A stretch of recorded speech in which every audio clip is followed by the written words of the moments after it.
भारत में private sector में काम कर रहे लाखों कर्मचारियों के लिए यह एक गंभीर चेतावनी है। एक हालिया सर्वे के अनुसार निजी क्षेत्र के करीब 50% सैलरीड प्रोफेशनल्स के पास कोई रिटायरमेंट प्लान नहीं है।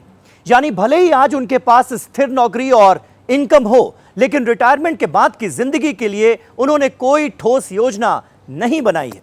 यह रुझान बताता है कि लोगों में बचत को लेकर सतर्कता तो है, लेकिन या तो उनकी आय सीमित है या फिर उनकी प्राथमिकताएं अलग हैं, जिससे रिटायरमेंट प्लानिंग पीछे छूट रही है।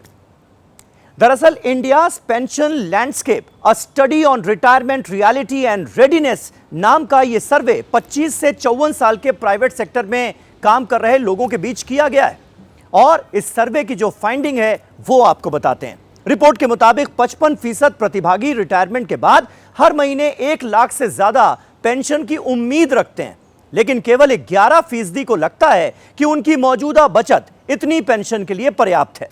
यह भारी अंतर इस बात की ओर इशारा करता है कि भारत में रिटायरमेंट की योजना और उसकी तैयारी के बीच एक बड़ी खाई है, जिसे बेहतर वित्तीय समझ और योजना के जरिए भरने की जरूरत है। एक बात और, अभी भी लोगों का भरोसा सिर्फ पारंपरिक स्कीम्स पर नजर आता है।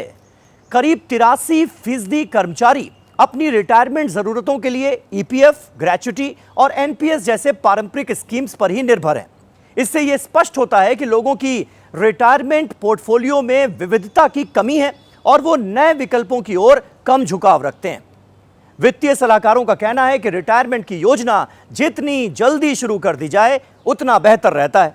25 से 30 की उम्र में अगर सही दिशा में निवेश शुरू किया जाए तो 60 साल की उम्र तक एक मजबूत फंड तैयार किया जा सकता है। इसके लिए एनपीएस, म्यूचुअल फंड, एसआईपीज और पब्लिक प्रोविडेंट फंड यानी पीपीएफ जैसे विकल्प काफी प्रभावी माने जाते हैं।